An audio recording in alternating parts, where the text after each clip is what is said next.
times we had. Oh, when the wind would blow with rain and snow, we're not all bad. We put My name is Mike Shine, and I'm an artist. I started dabbling in painting really with this place because I had a lot of empty spaces on walls and was able to find a lot of driftwood down on the beach.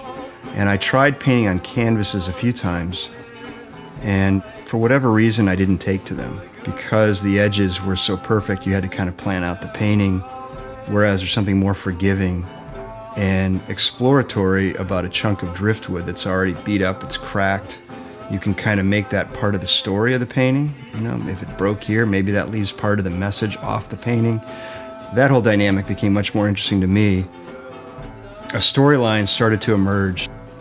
It's kind of evolved from the tales of Faust and Mephistopheles, and I kind of turned those tales into a clown.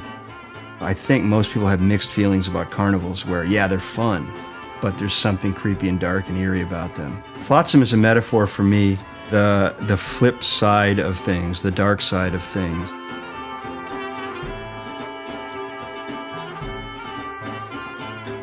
Where others are, who are mortals, a coffin means the end of something.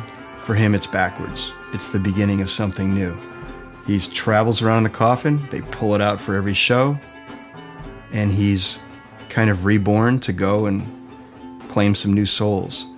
And something popped into my head that this is a carnival from your past that has been destroyed maybe 30 years ago and is now just washing up on the beach of California.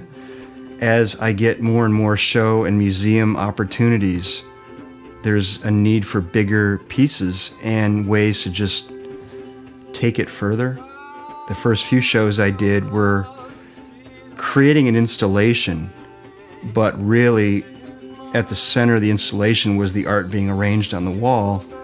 Then at some point I was given the opportunity to actually rebuild this cabin inside a museum, and then that led to bigger installations for the sort of the carnival theme, leading up to 941, which really to date is the biggest version of Flotsam's world, where people could go in, explore his tent, see his truck, sit in his truck, take their picture in his truck, meet him in person, hear him play music, go play the games, win the prizes and so forth, spin the wheel. But for me, it was the biggest opportunity to cross people over from observing the art to actually getting caught up in it and participating in it. This most recent show really let them participate as if they were at a carnival. And you forget immediately you're in a gallery when you walk in. And I like the idea of being able to take that even further down the road. Justin Giarla, the owner of White Walls and Shooting Gallery, he and I met about a year ago for lunch, and he said, two things I want to float by you. One is a version of your shack for Art Basel Miami, and then maybe something in the spring with a warehouse show, where he would find a warehouse and we'd do a pop-up installation. I had lots of time to prepare for it, so really was able to sort of start planning out what the carnival would be. And this is before we had the space yet, but I knew we'd get enough square footage where that would be possible. The idea was to find a place with enough ceiling room and square footage where we could really blow this thing open. So the actual carnies are friends of mine.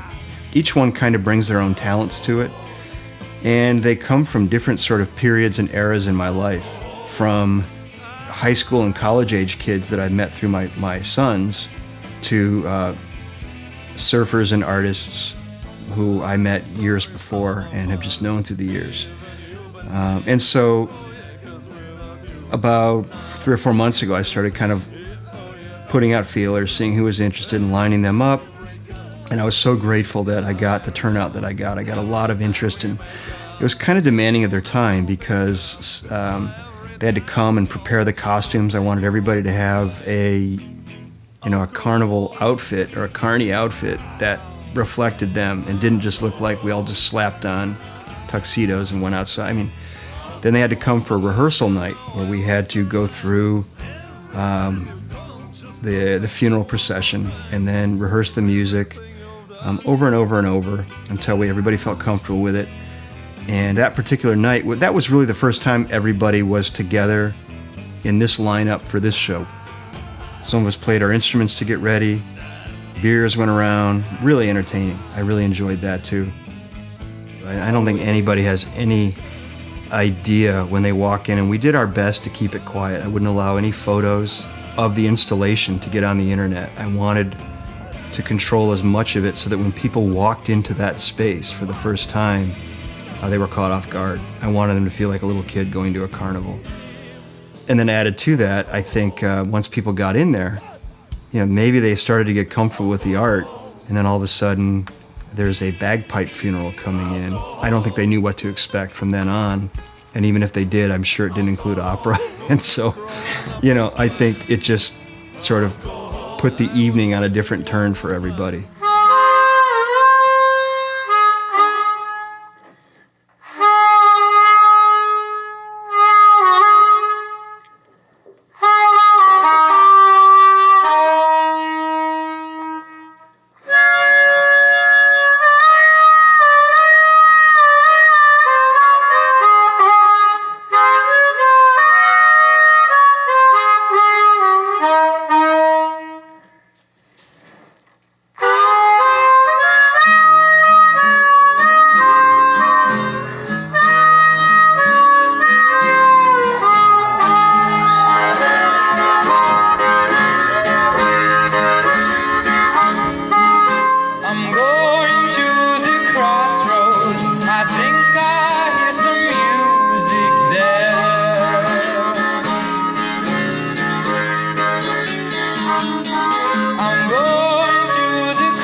No pleasures here.